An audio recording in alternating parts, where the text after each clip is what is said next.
Hello and welcome to eTIP Training Session 3. Today we'll be previewing carryover, some of the key dates, requirements, and deadlines for the carryover process, and then how to actually conduct the carryover amendment in the new eTIP platform. Before we start our demonstration today, we're going to go over a few key pieces of information for you. The first here is the purpose of carryover. As a reminder, or if it's your first time, carryover is part of the transition into the federal fiscal year 2026 to 2030 plan cycle. As we learned in sessions 1 and 2, there's been a change of terminology here, but this will refer to the new active years of the TIP. Every fiscal year, we are required to update these plan cycles, and so this is just our annual review. Federal fiscal year 25 is removed from the active TIP, and federal fiscal year 2030 must be added. So, as part of this annual review process and carryover into the new active years, all projects that are continuing implementation in the new plan cycle must be carried over. Think of this as an opportunity for an annual QA/QC to really evaluate your programs and make sure that projects are progressing forward and all information entered into the eTIP database is accurate and up to date. So, as part of this process, sponsors are required to review all projects in the federal fiscal year 2025 to 29 TIP. This is the TIP that we've been operating in for the last year, and we must address any changes to move these projects forward. Changes you must make during this process is first and foremost moving all unobligated federal fiscal year 2025 funding into another federal fiscal year. This, of course, means that if funds are obligated, there might be a little bit of a different workflow, but we'll cover that more in session 4. You'll also want to make sure that you're updating corresponding schedule information to reflect these funding moves and current project targets. For example, if you're moving your construction funds into federal fiscal year 26, you may want to consider moving your target letting. In addition to this, you'll have to complete the new completion year field based on your open to traffic date. Again, as indicated in past sessions, the open to traffic field is being phased out, and completion year is the new requirement. You will not be able to submit a change without adding this completion year, so it'll be pretty clear when it is necessary. This will even be a requirement for projects that are being removed or deleted, and we'll show you how to take care of that step later in our demonstration. But just flagging up top here that completion year will be required for all projects being carried forward. Finally, we're asking that you update your project contact information and ensure, again, accuracy and up-to-date information. So, other changes that you can make during this carryover process as you're reviewing all of your projects and making sure all information ties out, you may want to make other schedule adjustments in other years, upload key documents, modify your project IDs, or make small administrative cost changes. For this, you'll refer to the cost change thresholds that are in your quick reference guide. We just updated it for September 2025, so you should have up-to-date information about what constitutes an administrative and a formal change. And speaking of formal changes, this is something you cannot do during carryover. So to review, changes you cannot make are your formal cost changes and removing or adding project phases. You also can't move any funding currently in MYB into the active TIP or move any funding currently in the active TIP into MYB. In all, these all constitute formal changes as described in our written guidance, and carryover is not the time to be entering these into the TIP. Like I described, carryover is simply to move our funds from one active TIP cycle to the next. Any formal changes can be submitted following carryover. This brings us to our carryover timeline. As I would like to note up at the top here, this timeline is currently subject to change because this is a dynamic environment with the new eTIP being rolled out, but we want to give you guys a preview of the next few weeks. So The carryover amendment will open on Wednesday, September 24th. This will also be the day that the eTIP platform launches for our external users. So on the 24th, you'll be able to set up your credentials. If you're a new user or you're signing up for the first time, we did provide guidance on how to complete this in session 1. And as you get those credentials started, you can begin the carryover workflow as soon as possible. The deadline for carryover is Friday, October 3rd, and the deadline to respond to any denials from CMAP staff is Tuesday, October 7th. It is important to note here that CMAP staff will be reviewing project submissions on a rolling basis, and so we encourage you to get the process started sooner rather than later, especially so we can address any concerns or patterns with you as soon as possible. As you can probably note, there's a small window between that Friday, October 3rd and Tuesday, October 7th date. So if you submit something to us on Wednesday, September 24th, we have a lot more time to work out any issues or questions with you. When staff reviews and approves all of the carryover changes, the official 26-00 tip will be published on the public website on Tuesday, October 14th. At this time, you will now be able to submit your formal changes as well as your administrative changes for both conformity and the standard amendments. The conformity amendment will be open Tuesday, October 14th through Friday, October 24th. Another fairly short timeline here. And your regular formal and administrative amendments, the first cycle in this plan revision for 26 to 2030 will be Tuesday, October 14th through Friday, November 7th. So just keeping these dates in mind as you listen in this training and try to predict your workflow, making sure you allow adequate time for you and your team to be successful here. Our final slide here just includes some of the fields we want you to pay special attention to. First is going to be the change reason. We'll show you in our demonstration what change reason is appropriate for carryover, but for right now, just letting you know that it will be the other scheduled change reason described below, and you'll simply type in carryover into your narrative. Again, we'll show you that in our demonstration, so no need to worry about that right here. Then we will also require that you complete that completion year, replacing open to traffic. Since open to traffic is still actively being phased out, just make sure that you enter the same year for both at this time until open to traffic is successfully phased out of this platform. Modeling information will be updated by CMAP staff. So just noting up here that we're pivoting to a more comprehensive model.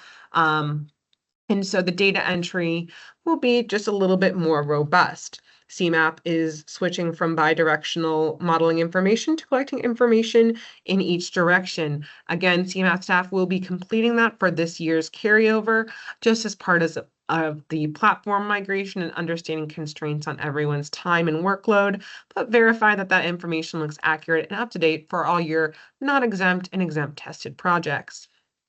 We'll also ask that you pay attention to your local match, especially as you're moving federal funds around. We want to make sure that that match amount stays with the federal dollars and that the percentages remain accurate. We also want to pay attention to the map, contact information, project IDs, project question, and again, schedule information. We will show you this now in a demonstration, but just highlighting here those fields that are of particular interest during the carryover process.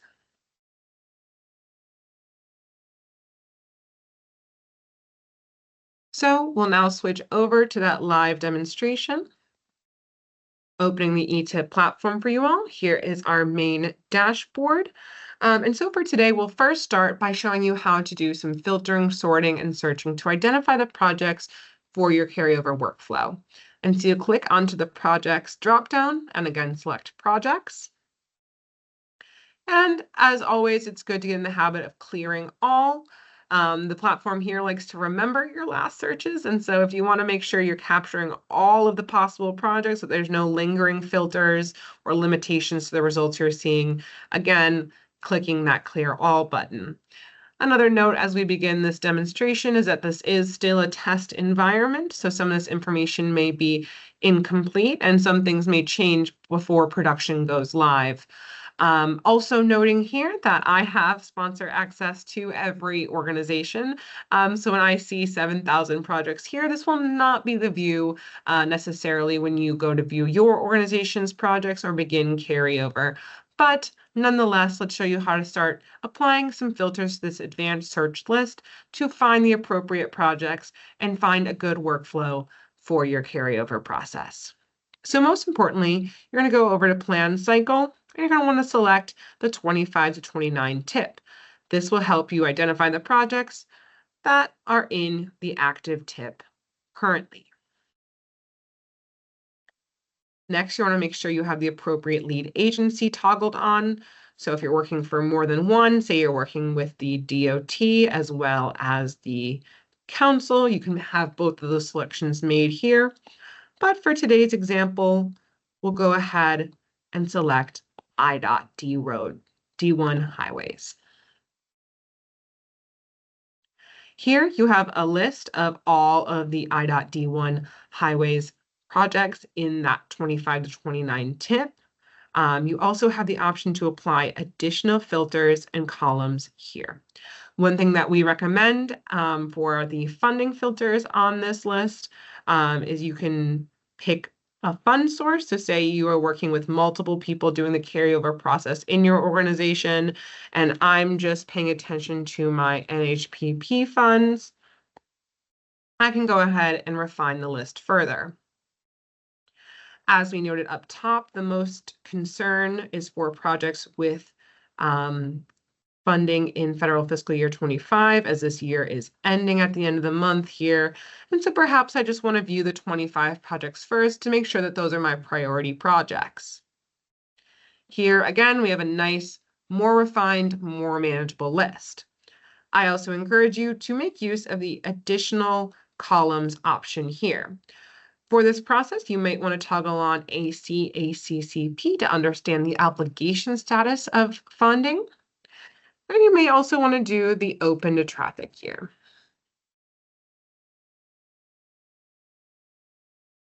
So as you can see, both of those columns have been added to our search results. It's a little bit of a wide screen, so you can always search around if you end up adding a lot of columns in this process.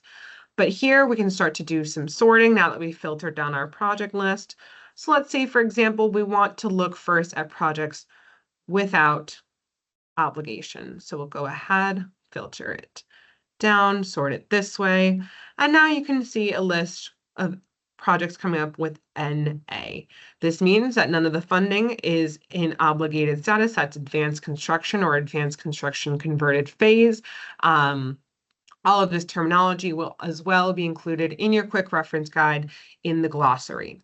But for these purposes, we can see that these funds are not obligated and that the open to traffic date is in 2032 for this first row here. And so this easily stands out to me as a project that will need to be carried over. We know that the funds are in FFY 25, so that will need to be addressed. They are not obligated, so that means that they'll have to be moved to a later year. And the project is continuing forward for implementation as the open to traffic year is marked as 2032. This filtering and sorting should help you kind of understand your list of projects and chunk up your work, especially again, if you are working with multiple people in an organization, to make sure that there's a seamless transition and that all projects are reviewed. If you'd like, you also have the option to export this to Excel. This way you can add notes, customize the spreadsheet as much as you'd like, and kind of move your work outside of the eTIP platform.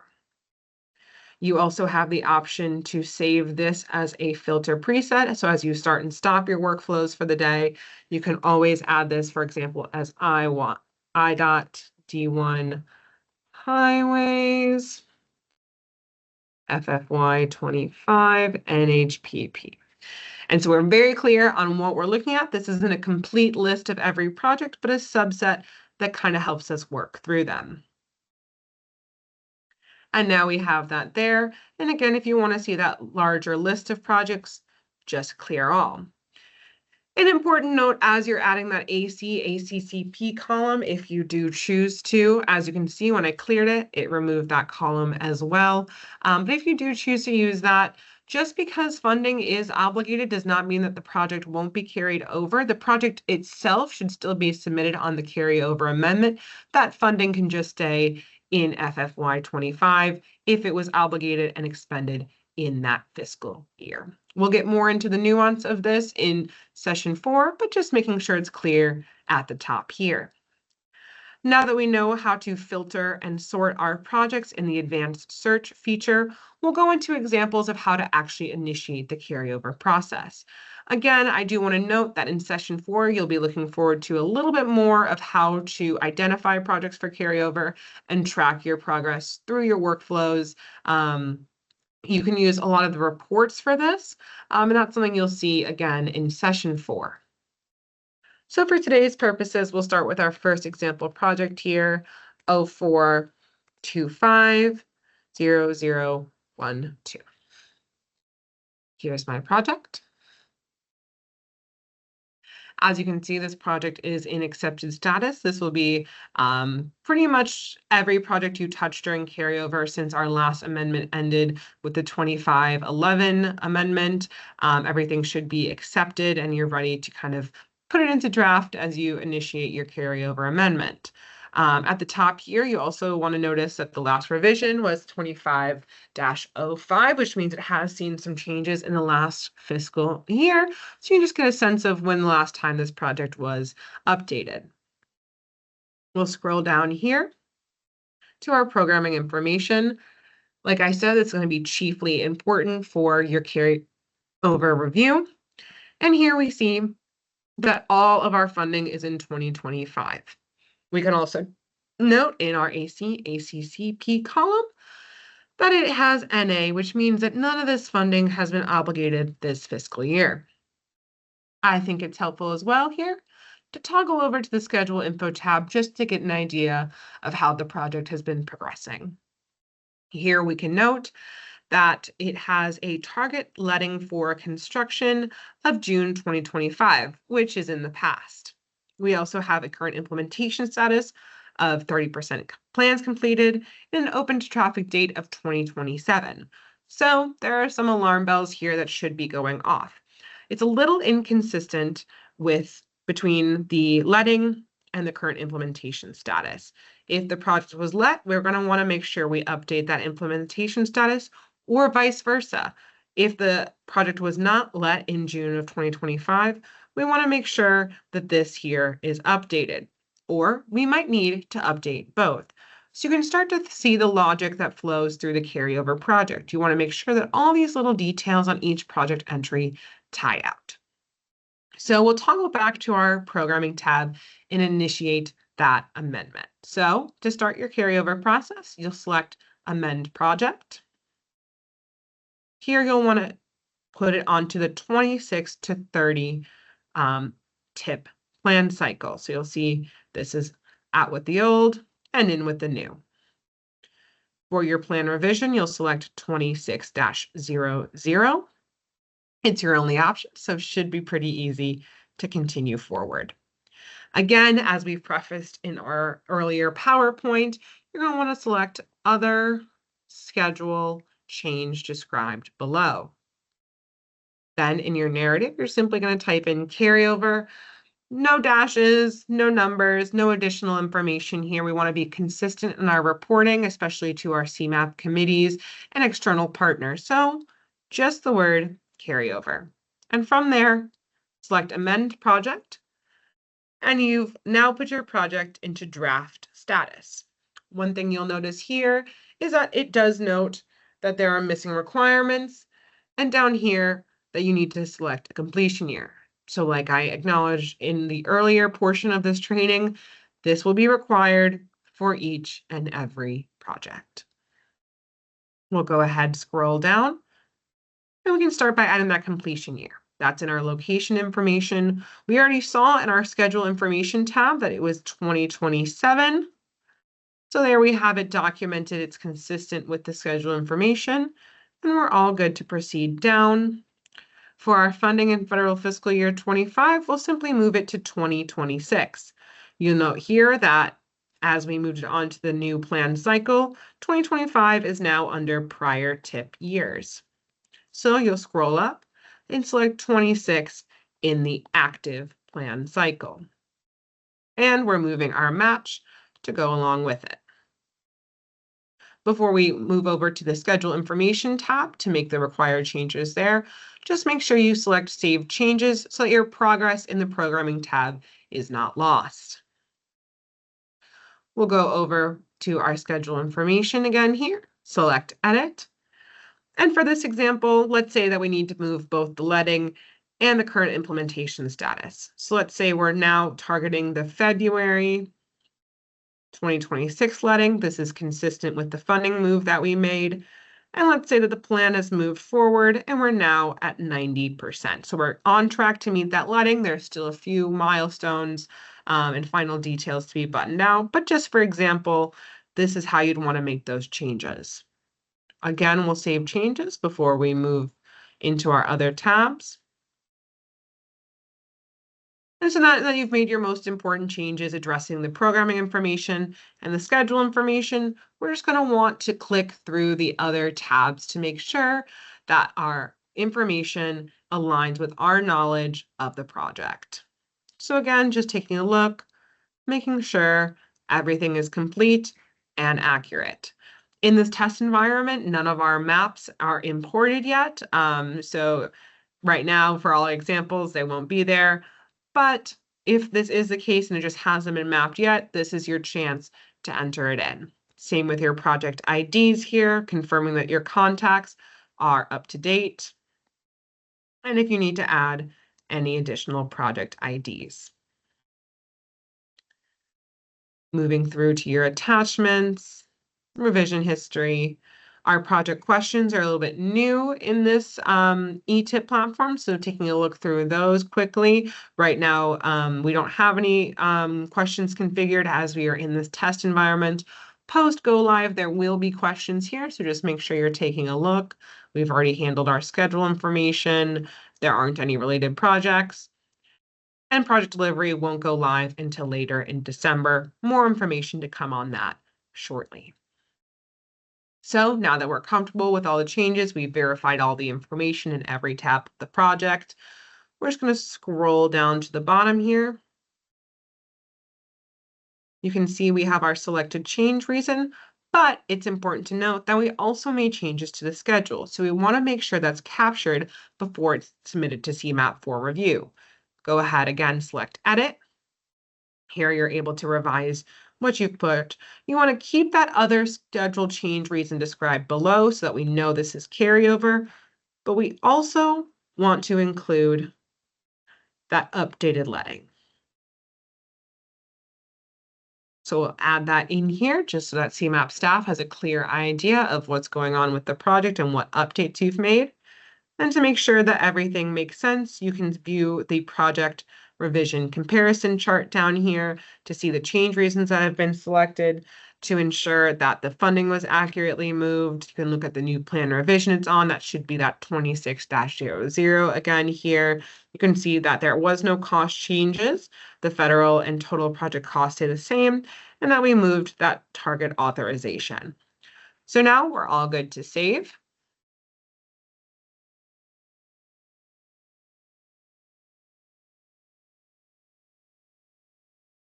And submit for review. All set. Well, that was an easy one. So we'll go on to a few more examples of a little bit different project makeup, schedule information, and financial years. So for our next one, we'll go to 10-22-0018, remembering from session 1 that you have to have those dashes to search their project ID number. Here we have a Lake County Council project. We can see that the last revision was the last carryover, so it has not been touched since last fiscal year. So this would be an important flag just to, again, make sure that everything has been updated. There haven't been any changes submitted, so we want to make sure we're taking care of any of those loose ends at this time. Of course, again, if there are formal changes, we'll hold off until carryover is complete. So again, to begin our review, scrolling down to our financial information, here we'll see that there's a little bit of prior funds in 2024, as well as funding in 25 and 26. We can see that as part of the last carryover cycle, this funding was moved back a fiscal year. We can also see that there were some small changes to the funding amounts. Noting again that it is nice that this system flags those changes for us. But this should be a signal that this project needs to be carried over and these 25 funds need to be addressed. Let's take a look at our schedule info to gain some more insights on what's going on with this project. So we see that according to our current schedule information, our right-of-way was completed in February of 2024, our engineering 2 completed in September, and that we're targeting a March 26 letting. We can see that according to the current implementation status, phase 2 engineering agreements were submitted, and that the open to traffic year is 2027. This will help us enter that completion year. Again, we want to make sure this all logically flows. So here we see that it's indicated in our schedule that right-of-way was completed in February of 2024. However, our current implementation status says that engineering agreements had only been submitted. So this should be a flag for us that something here needs to be updated, whether we are updating the current implementation status to convey that phase 2 has been completed, or we're updating this target for right-of-way or both. So we'll return back to our programming tab and initiate that carryover amendment since we know this project will be continuing implementation in the new plan cycle.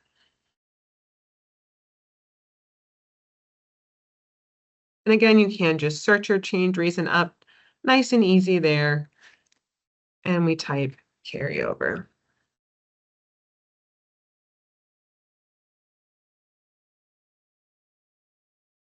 All right, so first and foremost, we'll enter our completion year. We saw in our schedule that was 2027. We'll go down to our funding chart. And let's just say for this example, we're going to move these to 26.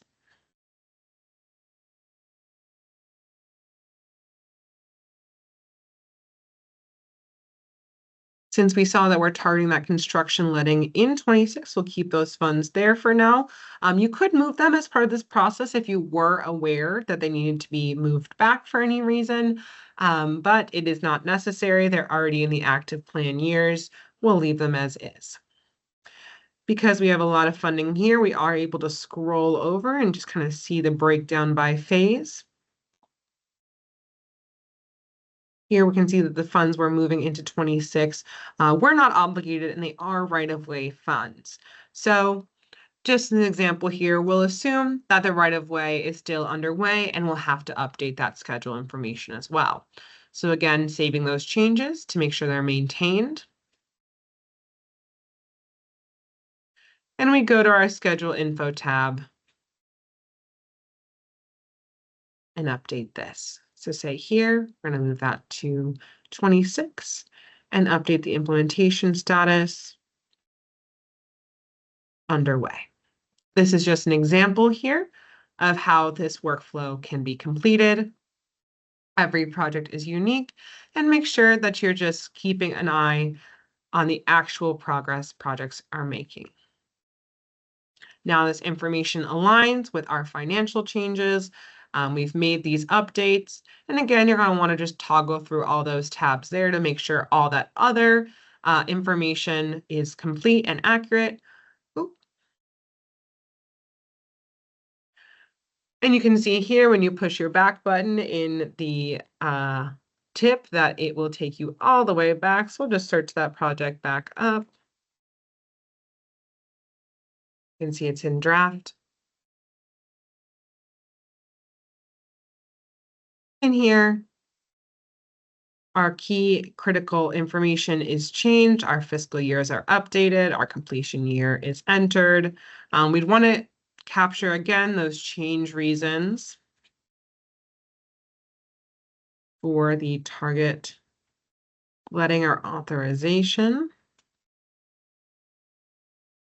You can see your summary, save changes, and when you're ready, submit to CMAP for review. We'll move on to another project here as an example of a transit project. We're going to look at 1625-0016. So this is our CTA, Embankment and Viaduct Rehabilitation System-wide project.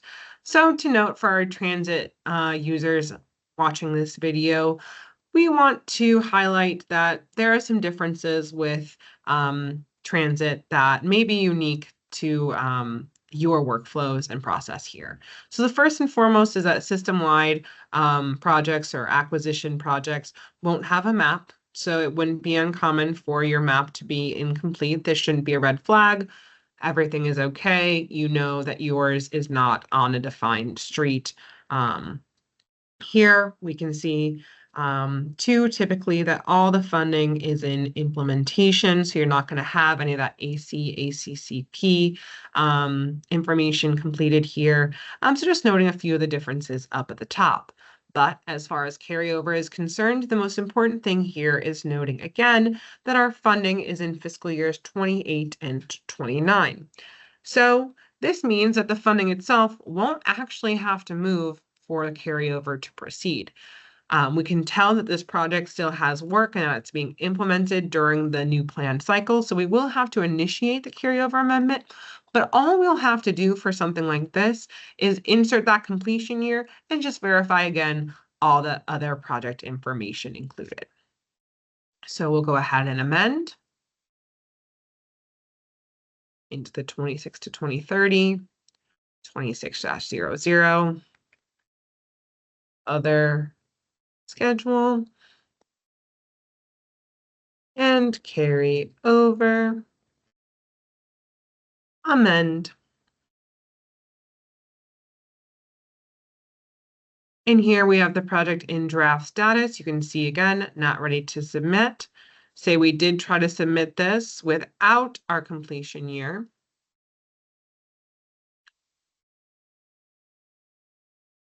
You get a red flag. So it is going to be required even if no other project details are being changed. So you can go ahead, edit that draft, scroll down to your location information, completion year here. Since we saw our funding was in 29, let's just assume it's 29. Again, you're going to want to double check that with your schedule info, but just for the sake of this demonstration, we'll go ahead, save.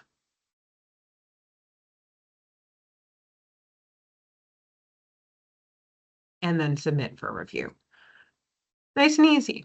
So you can see how there's kind of a different workflow and thought process behind projects that have a mix of funding throughout fiscal years, projects that have all their funding in federal fiscal year 25, and projects who have all their funding in the active plan cycle already. Before we conclude here, we have one more example to show you one other scenario for funding and carryover. So we're going to open 12-00-0035. Here is our Will County DOT project. And so again, we'll scroll down to our programming information, making sure we're taking a look at everything above as well, but just for the sake of demonstration, we'll come here to find that all of our projects are in MYB, also known as a multi-year budget. These are future funds, and projects with all funding in MYB are considered illustrative. They're not actually part of the active plan cycle, even if they're kind of embedded into the eTIP database. This is a similar idea to projects with all funding in prior years. They're not really in the active TIP, although they might be in the database. So this should give you pause to consider where the project is, how it's being completed, if funding is anticipated soon, and if it actually needs to be carried over. If a project is left behind, it's not a big deal. This could be something where this project hasn't made progress in a number of years. We don't foresee it making progress in the next fiscal year, and so we choose to leave it behind. There's nothing, the project doesn't go away if it gets left behind. It still exists in the database and can be brought into the active TIP during another carryover cycle or using a formal amendment during a regular TIP plan revision. For this one, we could use the schedule info to make sure we have accurate information. You can see here that they were looking to complete engineering 2 in July of 25, just a few months ago. Looks like there was some implementation, coordination meetings going, and that open to traffic is within the next 15 years. So we can see that this might need to be adjusted, but I just so happen to have insider information about this project that it actually was completed using a local fund. And so we're going to complete this project as an example for you today by selecting Amend. Again, you are still going to put that on the 26 to 2030 plan cycle with the 26-00 plan revision. And instead of using the project change here, what you're going to do is do project completed. Same if a project is being removed, say we have a project, all the funds are in MYB and we're actually not proceeding forward with it. Instead, you would do project remove. But in this case, again, we have knowledge that this project has been completed. We're still going to type carryover here in our narrative, just to complete that required field. And you'll start your completion amendment. So since this project was completed locally, all you'll really have to do as a requirement in here is update your completion year. This one was modeled, so you can see that information was already entered. But if it wasn't, you would just select here from the dropdown. And because it's not exempt, it's a little bit different. But for this example, let's pretend we are in exempt status. You would just select before 2025. And if the project is being removed, but that is still a required field, you would want to select TBD. So just a few examples here, but since we would be completing a conformed project, we have it with its modeling years already entered.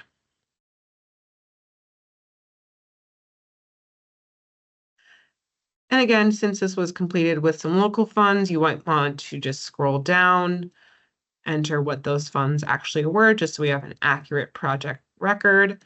And again, just make sure the schedule is up to date as well if you'd like. And then you would just click Save.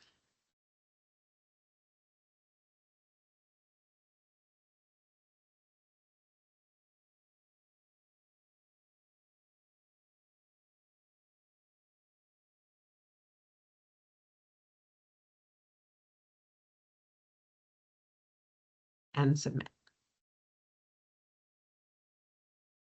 So again, that was a non-exempt project, not covering specifically that exempt status, but more so just looking at what it would take to complete or remove a project. Since we're again in a test environment, we have a limited number of sample projects, but hopefully that gives you an idea of what this full process will look like for a number of different scenarios. Again, in session 4, you'll look forward to hearing more about using the reporting process to understand different indicators of the project status, schedule, and financial information, how to maintain fiscal constraint through carryover, and everything like that. So to close out today, just some overviews again of the differences of carryover in this new platform. The most clear is that there is no carryover change reason to select. And so again, you'll be using that other schedule change described below and typing in carryover into the narrative. You'll also have to click into the project to start that amendment.